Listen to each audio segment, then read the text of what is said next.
Trois oiseaux légendaires, Articodin, Elector et Sulfura. Salut à tous Poké-auditeurs et Poké-auditrices, c'est Elio et aujourd'hui pour le deuxième épisode de la Chronique des légendes, je vais vous raconter les histoires, les mythologies et bien sûr toutes les anecdotes en lien avec ces Pokémon légendaires.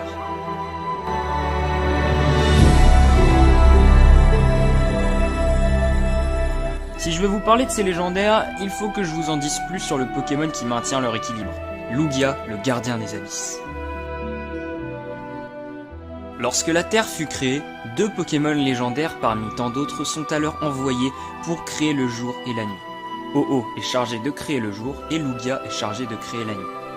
Ces deux Pokémon légendaires iront se poser bien des années plus tard dans la ville de Rosalia.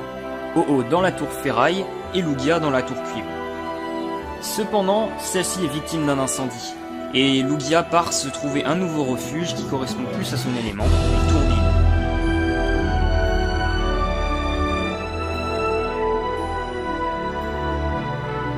Lugia est le gardien des trois oiseaux légendaires Articodin, Elector et Sulfura. Ces trois Pokémon ont pour rôle de garder l'équilibre dans le climat. Articodin régule les courants froids, Sulfura les courants chauds et Elector l'orage qui est le résultat de la confrontation entre les deux. Les légendes racontent que Articodin apparaît parfois pour guider des gens perdus en montagne. Quant à Sulfura, on dit que sa venue annonce l'arrivée du printemps. L'étymologie de leur nom a d'ailleurs un lien très fort avec leur pouvoir. Articodin est le plus majestueux des trois. Son nom français vient du mot arctique et Odin. Odin est le dieu connu pour sa sagesse et sa poésie, ce qui correspond parfaitement avec la fluidité de l'oiseau et ainsi avec son type glace-vol.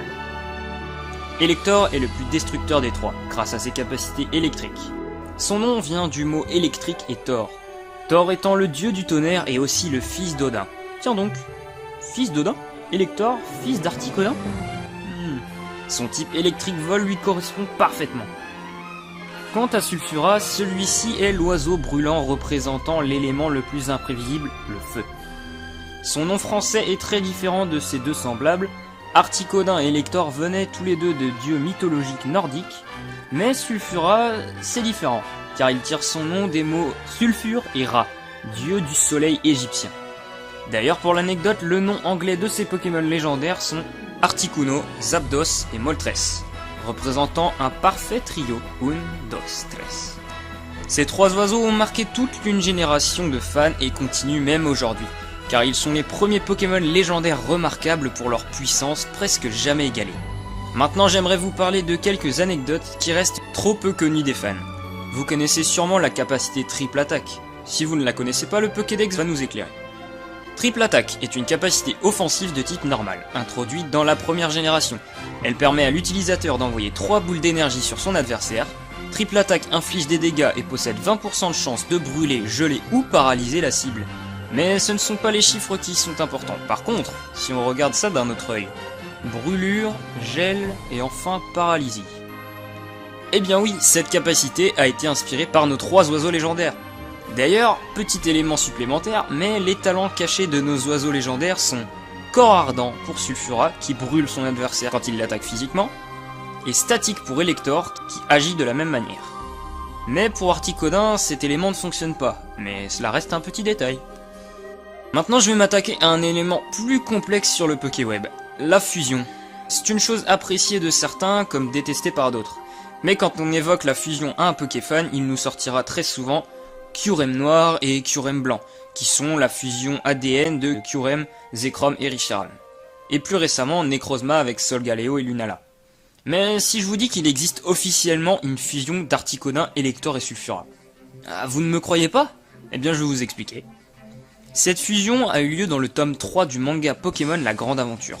En activant l'amplificateur des énergies des badges, Verte déclenche à son insu la libération d'une boule d'énergie qui a provoqué la fusion de Articodin, Elector et Sulfura en un unique oiseau à 3 têtes, contrôlé par Morgane au profit de la Team Rocket. Sous cette forme, l'oiseau peut lancer Danse-Flamme, Fatal Foudre, Blizzard simultanément, rappelant l'attaque triple attaque, ainsi que de puissantes attaques Tornade, Piqué et Soin. Quelques instants plus tard, la puissance combinée du Florizard de rouge, du Dracofeu de bleu et du Tortank de verte parvient à briser la fusion, libérant les trois oiseaux de ce corps et du contrôle par Morgane. Bon, personnellement je trouve ça stylé, mais ils ne se sont pas foulés pour la création, car vous prenez un Dodrio, vous remplacez chaque tête par la tête d'un oiseau légendaire, vous changez les couleurs, et voilà, une magnifique fusion de Pokémon. Comme je viens de vous l'expliquer, cela nous prouve que la fusion entre Pokémon est bien réelle. Mais pour le moment, chaque fusion connue reste en lien avec un Pokémon légendaire. Kyurem, Zekrom, Reshiram, Necrozma, Solgaleo, Nulala, et nos 3 Pokémon oiseaux légendaires. Je pense que nous avons fait le tour des informations concernant le trio des oiseaux légendaires. Je vous invite à vous abonner à la chaîne de la radio Pokémon et aussi à ma chaîne personnelle, ça me ferait extrêmement plaisir. Le prochain épisode portera sur les 3 chiens légendaires et nos oiseaux du jour et de la nuit. Et oui, on en fera 5 d'un coup, c'est cadeau. Bon, il ne me reste plus qu'à vous dire à la prochaine. Moi je rends l'antenne, à vous les Poké Studios.